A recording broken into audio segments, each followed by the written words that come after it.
이제 다 같이 묵도하심으로 새벽 기도회를 시작하겠습니다.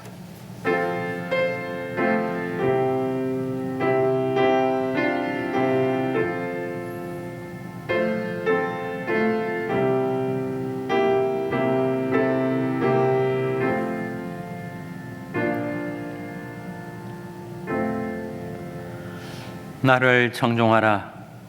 그러면 너희가 좋은 것을 먹을 것이며 너희 마음이 기름진 것으로 즐거움을 얻으리라. 너희는 귀를 기울이고 내게 나와 들으라. 그리하면 너희 영혼이 살리라. 너희는 여호와를 만날 만한 때에 찾으라. 가까이 계실 때 그를 부르라. 악인은 그 길을, 불의한 자는 그 생각을 버리고 여호와께로 돌아오라. 그리하면 그가 긍휼히 여기시리라. 우리 하나님께로 나아오라. 그가 널리 용서하시리라. 아멘. 하나님 아버지 감사합니다. 오늘도 하나님이 무궁하신 자비와 긍휼 가운데 저희에게 생명을 주시고 호흡을 주시고 하나님께로 가까이 나올 수 있는 은혜를 베풀어 주신 것을 감사드립니다. 하나님께 드리는 저희들이 경배와 찬송, 간구와 기도를 받아주시고 성령과 말씀을 보내셔서 하나님, 저희들이 죄악된 세상에서 방황하던 모든 삶을 이제는 그치고 하나님께로 돌아오게 하시고 하나님께로 나오게 하여 주시옵소서. 하나님께로 돌아오는 자를 긍휼히 여기시고 하나님께로 나오는 자를 용서하시는 하나님, 저희들이 하나님 앞에 나왔사오니 저희들을 긍휼히 여기사 맞아주시고 받아주시기를 바라옵고 예수님의 이름으로 기도하옵나이다. 아멘. 찬송가 331장 부르시겠습니다. 331장 찬송하시겠습니다.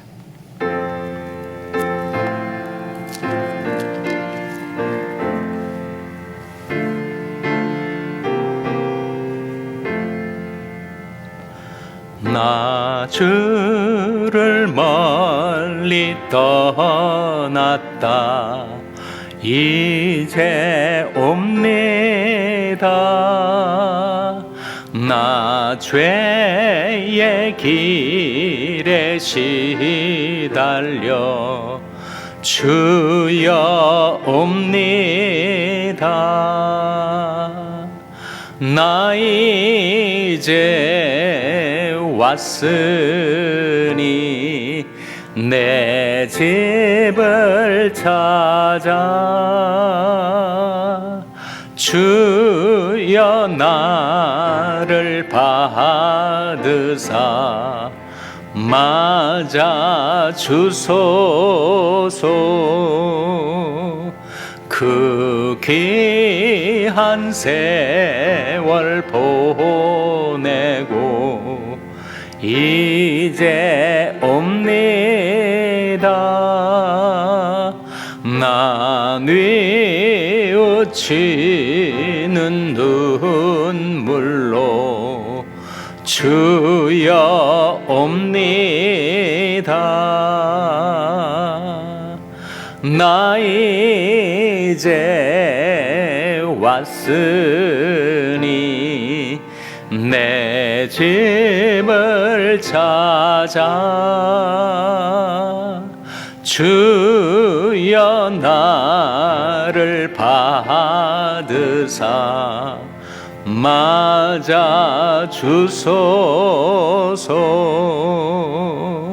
나 죄에 매여 고달파 이제 옵니다. 주 크신 사랑 받고자 주여 옵니다. 나 이제 왔으니 내 집을 찾아 주여 나를 받으사 맞아 주소서. 이 병든 마음을 고치려 이제 옵니다. 큰 힘과 소망 바라고 주여 옵니다. 나 이제 왔으니 내 집을 찾아 주여 나를 받으사 맞아 주소서. 나 바랄 것이 무언가 우리 주 예수 날 위해 돌아가심만 믿고 옵니다.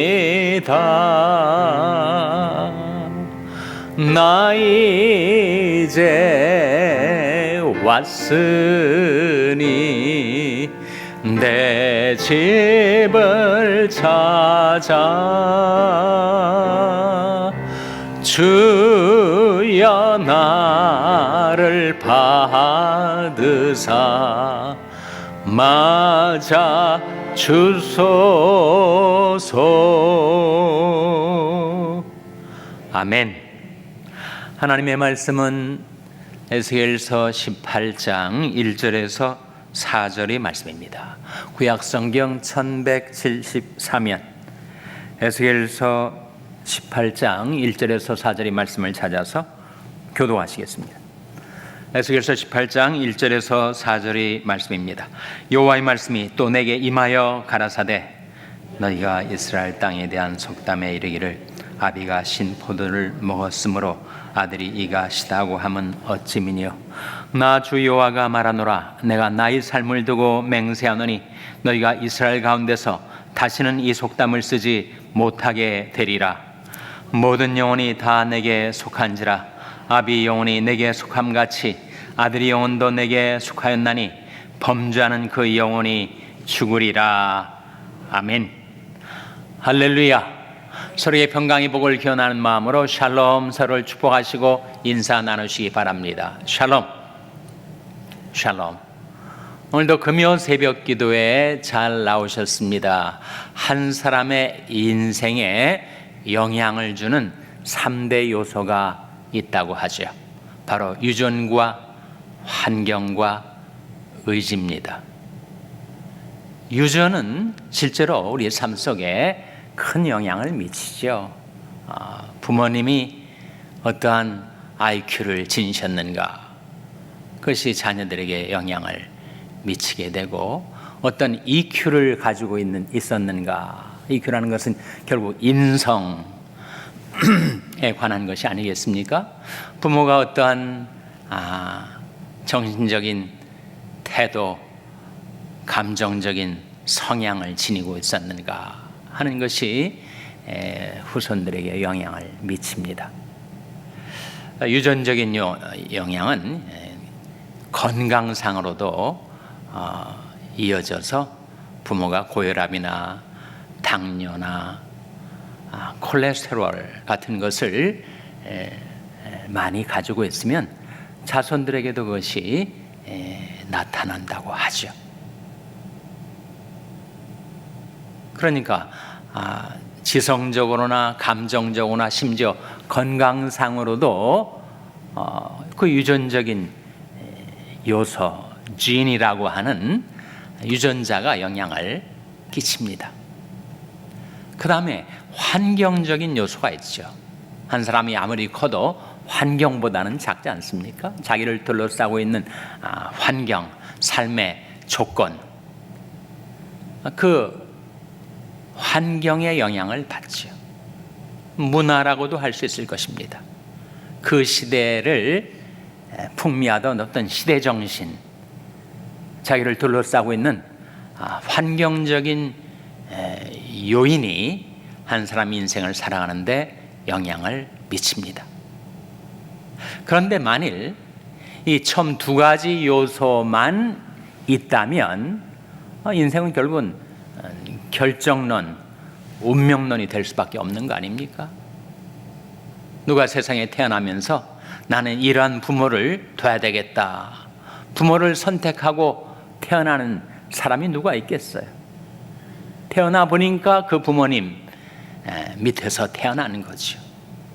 그리고 부모님이 살아갔던 삶의 자취, 부모님이 살아가던 삶의 방식, 부모님이 개척해 놓으신 인생의 조건, 이런 것들이 그 후대를 살아가는 자식들에게 영향을 미쳐서 보고 들은 부모님이 살아가던 삶의 방식과 그 문화적인 환경에 영향을 받고 살아가게 되죠. 자기가 선택한 거 아니고 자기가 조성한 것이 아니라 이미 만들어진 환경 속에 살아가면서 영향을 받으니, 만일 인생에 영향을 미치는 요건이 유전과 환경만 있다면 그건 결정론이 되는 거죠. 그 사람은 이제와 아무런 상관없이 그렇게 이미 결정된 유전과 환경 속에서 살아가게 되니 그건 운명론이라고 할 수가 있습니다. 그러나 인생의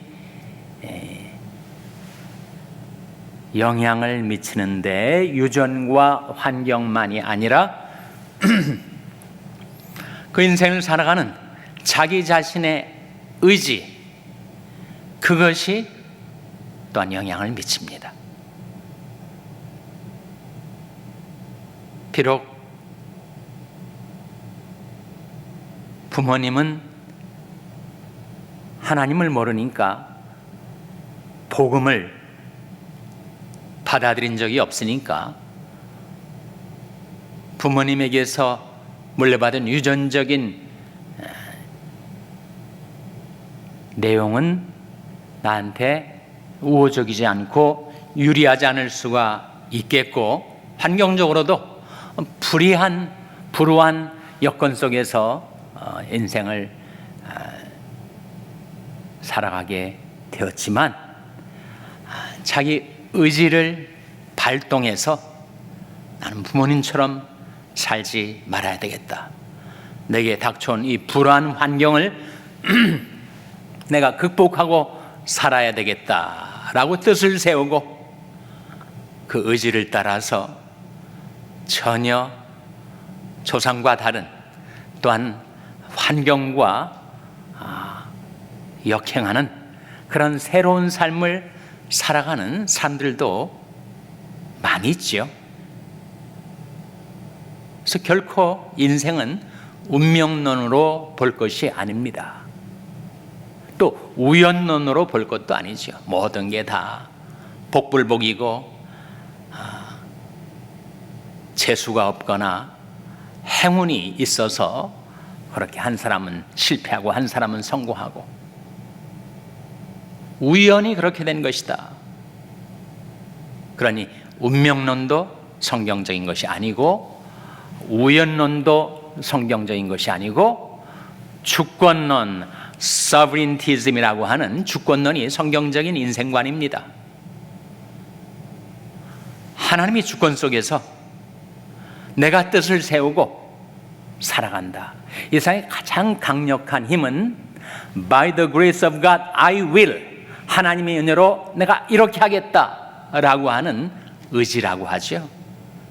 강철보다 더 강한 힘이 된다고 합니다. 하나님의 은혜가, 하나님의 도우심이 내게 있고 그 은혜를 힘입어서 내가 이렇게 살리라 라고 하는 의지가 인생에는 가장 큰 영향을 미치게 되는 것입니다. 그런데 이스라엘 민족이 바벨론 포로로 잡혀가고 나라가 패망하기 직전에 그 속담이, 이런 속담이 유다 백성들 가운데서 퍼져 있었다는 거예요. 아버지가 신포도주를 먹었는데 아들이 이가 시리다. 포도를 먹었는데, 신포도를 먹었는데, 아버지가 그 신포도를 먹었는데 아버지 이가 시릴 뿐만 아니라 아들이 이도 시리다. 그런 속담이 퍼져 있었다는 거예요. 하나님 이걸 보시고 다시는 이 속담이 유다 사회 속에 유포되지 않게 하겠다, 그런 말씀이 나옵니다. 먼저 2절 말씀 한번 같이 읽겠습니다. 2절 말씀 같이 읽겠습니다. 시작.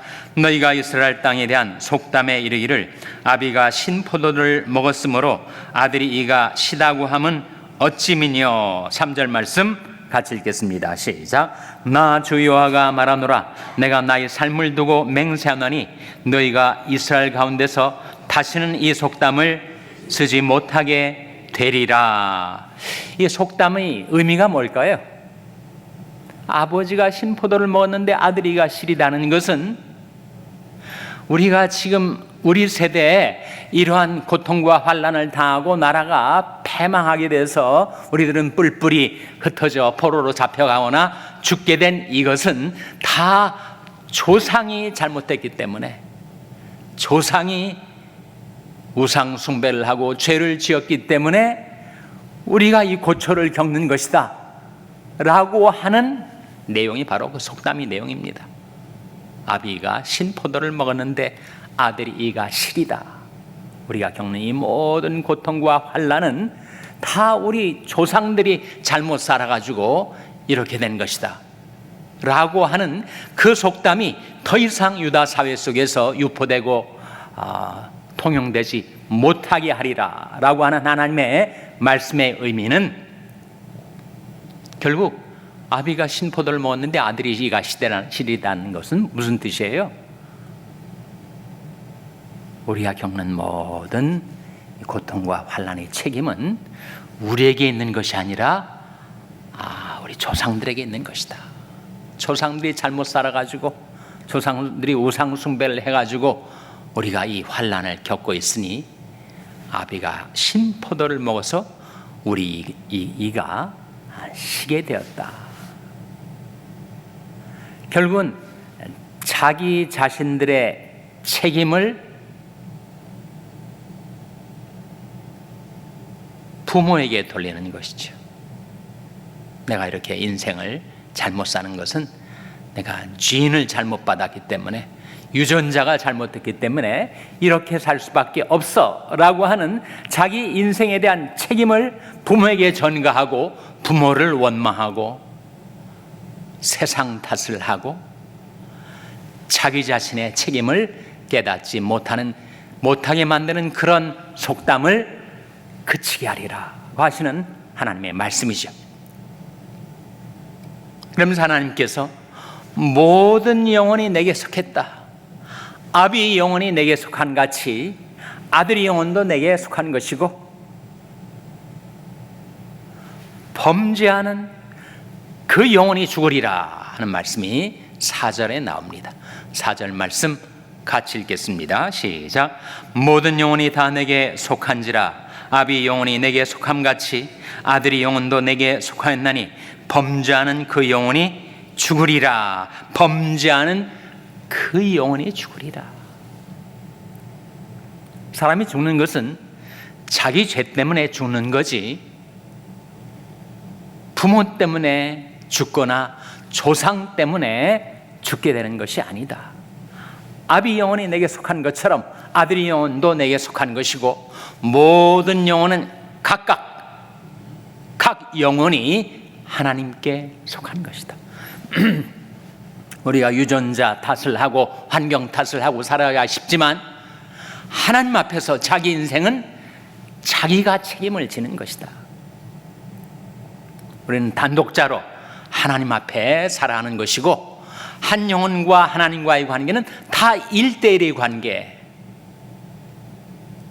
조상들 속에 묻혀가지고 그렇게 살게 되는 것이 아니라 하나님과 그 영혼 1대1의 관계. 모든 영혼이 각 영혼이 내게 속한 것이고 범죄하는 그 영혼이 죽으리라 말씀하고 있는 것입니다. 한국이 한때 가게에 흐르는 저주를 끊으라 그런 책이 기독교인들에게 많이 읽혀졌어요. 가게라는 것은 집안 대대로 그런 뜻이에요. 가게에 흐르는 저주를 끊으라. 그러니까 우리 할아버지 할머니 세대가 어떻게 살았는가 하는 것이 부모 세대에 영향을 미치고, 부모 세대에 어떻게 살았는가 하는 것이 자식 세대에 영향을 미치고, 내가 어떻게 살았는가 하는 것이 내 자식 세대, 내 자식이 자식 세대까지 대대로 그 저주가 흐르고 있다. 일견 그럴듯해 보이지만 성경적이 아닌 책입니다. 가게에 흐르는 저주가 과연 있는가? 그 질문에 대해서는 성경적으로 봐도 긍정적으로 대답할 여지가 있습니다. 그러니까 부모가, 아버지가 허랑방탕하고 주색 잡기에 빠져서 그렇게 인생을 탕진하며 살면 자식 세대가 보고 들은 것이 그거니까 그러한 성향도 유전적으로 있는 데다가 그가 보고 들은 것이 다 그런 거니까 인생은 저렇게 사는가 보다.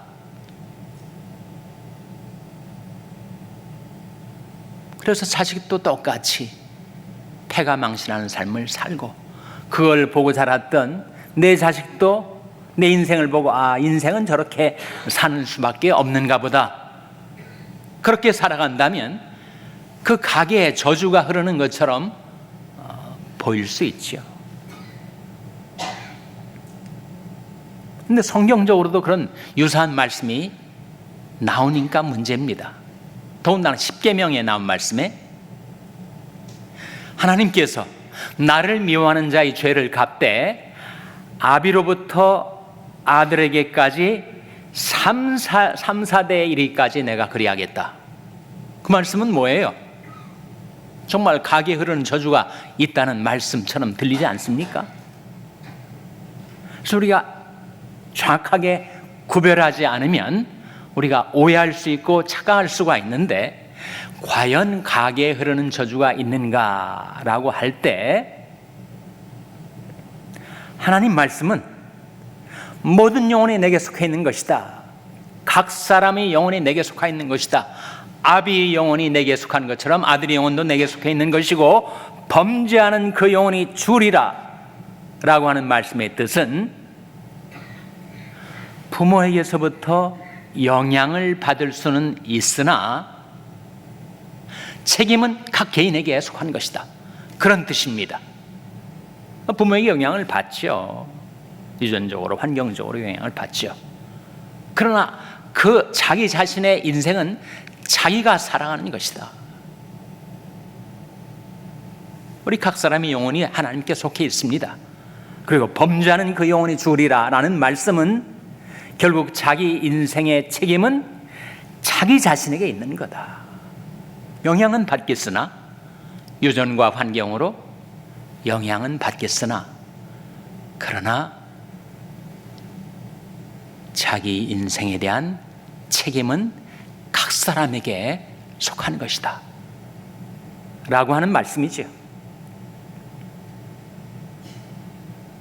야고보서 1장 14절 15절에 이런 말씀이 나옵니다. 한번 같이 읽겠습니다. 시작. 오직 각 사람이 시험을 받는 것은 자기 욕심에 끌려 미혹됨이니, 욕심이 잉태한 즉 죄를 낳고, 죄가 장사한 즉 사망을 낳느니라. 각 사람이 시험을 받는 것은 자기 욕심에 끌려 미혹되는 것이다. 각 사람이 강조되지 않습니까? 자기 욕심이 강조되지 않아요? 나보다 앞선 세대를 살아갔던 나의 부모님 세대, 조부모님 세대, 우리 조상 세대로부터 영향은 받겠으나, 유전을 통하여서든지 환경과 문화를 통하여서든지 영향은 받겠으나, 결국 한 사람의 인생에 대한 책임은 결국은 자기에게 계속되는 것이다. 오직 각 사람이 시험을 받는 것은 자기 욕심에 끌려 미혹되는 것이니 욕심이 잉태한즉 뭐를 낳는다고요? 욕심이 잉태한즉 죄를 낳습니다. 죄가 장사한즉 뭐를 낳는다고요? 죄가 장사한즉 사망을 낳아요. 내가 유전적으로나 환경적으로 죄의 길에 서 있었으나 내가 이 길에서 살다가 끝내 죽고 말아야지가 아니라 내가 돌이켜 살아야지.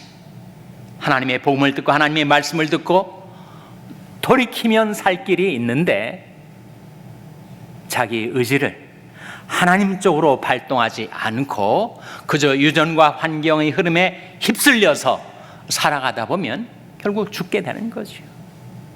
제가 최근에 연세 많이 드신 90대 접어드신 한 권사님과 얘기를 나누다가 자기 남편이 한국에 있을 때 치과 의사였대요. 근데 그 치과 그 당시에 가난하던 시절에 치과 의사니까 돈은 많이 벌지 않겠어요? 그러니까 치과 의사들이 어울려서 늘 그렇게 술을 마신다는 거예요. 돈이 있으니까 자기 욕망을 따라 술을 마시고 방탕하게 살고 남편이 일찍 죽었답니다. 그래서 어린 두 아들을 이끌고 이민을 오게 되어서 지금까지 90이 넘도록 살게 된 자신의 인생사를 이야기하면서 자기 남편을 그렇게 기억을 하시더라고요.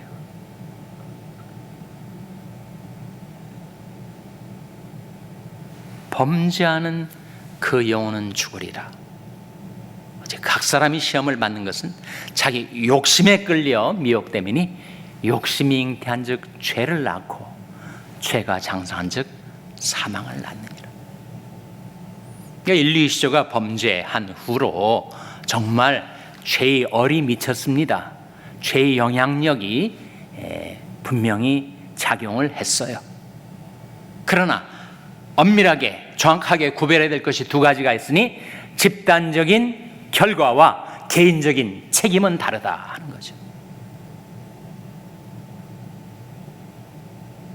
집단적인 결과라는 것이 있습니다. 그러나 개인적인 책임이 더 중요하다. 아비가 우상 숭배를 하고 하나님 앞에 범죄했을 때 그 죄의 얼이 미쳐서 자손들도 그것을 똑같이 따라서 우상 숭배를 하다가 망하는 그런 길도 있지만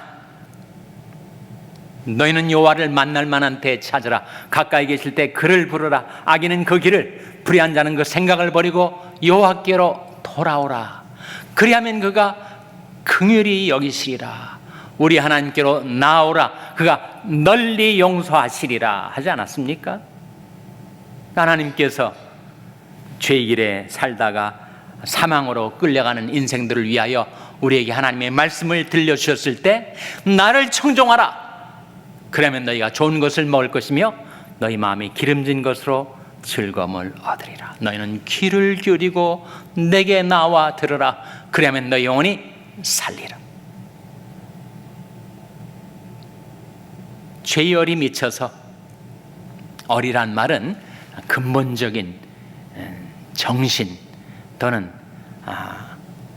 인생의 바탕이 되는 혼을 말하는데, 그 죄의 얼 때문에 거기에 매여가지고 죄에 매여 고달픈 인생을 살다가 하나님의 말씀이 그에게 임하게 되자 그 말씀 따라서 죄의 길에서 사망길에서 돌이켜 의 길로 생명의 길로 전환해서 살아가는 인생들도 많이 있습니다. 그 길이 무엇인가?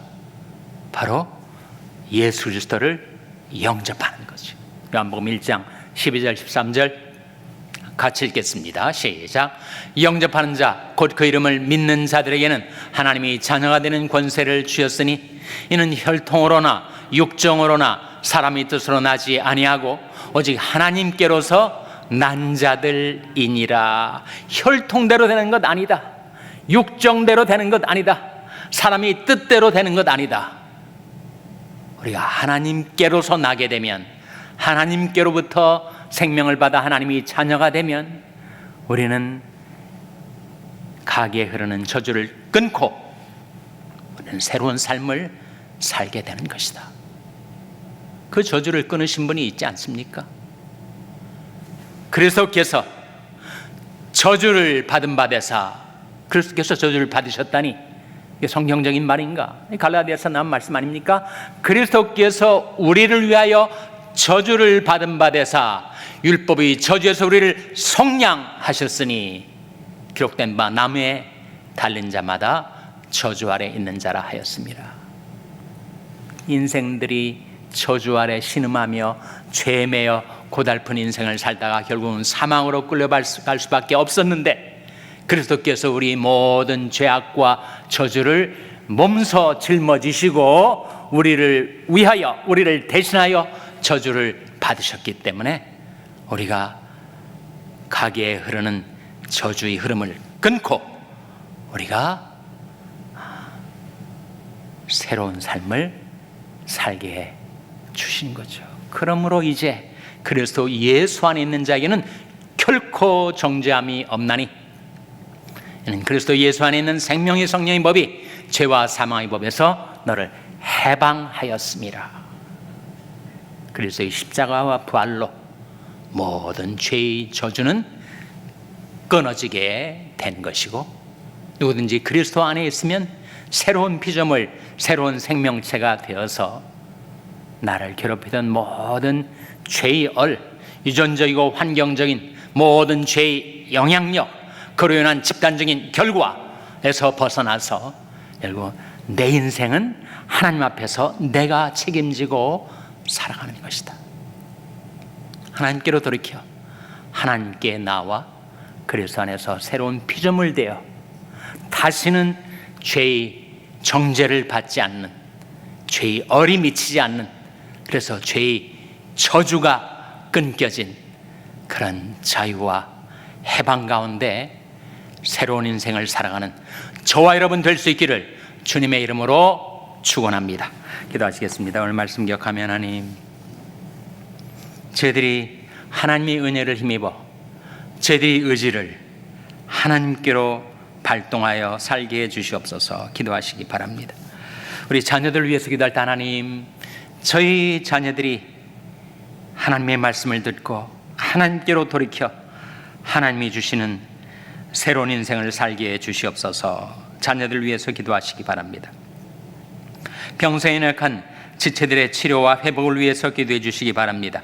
우리 샬롬 교회가 바로 이 그리스도의 복음, 은혜의 복음을 전파하는 교회가 되게 해달라고 기도해 주시기 바랍니다. 여러분의 생업을 위해서 기도하시고, 뉴호프 미션의 조성도 목사님을 위하여, 케냐의 이인 선교사님을 위하여 기도해 주시기 바랍니다. 하나님, 저희들 긍휼히 여기사 성령으로 충만케 하여 주시옵소서. 이런 제목들 놓고 우리 합심해서 1분간 기도하겠습니다.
너희는 여호와를 만날 만한 때 찾으라. 가까이 계실 때 그를 부르라. 악인은 그 길을, 불의한 자는 그 생각을 버리고 여호와께로 돌아오라. 그리하면 그가 긍휼히 여기시리라. 우리 하나님께로 나아오라. 그가 널리 용서하시리로다. 하시리라. 하나님, 제 길에서 돌이켜 하나님께로 나온 죄들을 긍휼히 여기사 받아주시고 용서해 주시고 그리스도 안에서 새로운 피조물로 새 생명을 받은 하나님의 자녀로 살아가게 도와 주시옵소서. 죄가 너희를 주관치 못하리니 이는 너희가 법 아래 있지 아니하고 은혜 아래 있음이라 말씀하신 대로 그리스도 안에서 하나님이 베푸신 은혜 가운데서 저희들이 새로운 삶을 살게 하여 주시옵소서. 예수님의 이름으로 기도하옵나이다. 아멘. 하늘에 계신 우리 아버지여, 이름이 거룩히 여김을 받으시오며 나라 임하옵시며 뜻이 하늘에서 이룬 것 같이 땅에서도 이루어지이다. 오늘날 우리에게 일용할 양식을 주옵시고 우리가 우리에게 죄전 자를 사하여 준 것 같이 우리 죄를 사하여 주옵시고 우리를 시험에 들게 하지 마옵시고 다만 악에서 구하옵소서. 대개 나라와 권세와 영광이 아버지께 영원히 있사옵나이다. 아멘.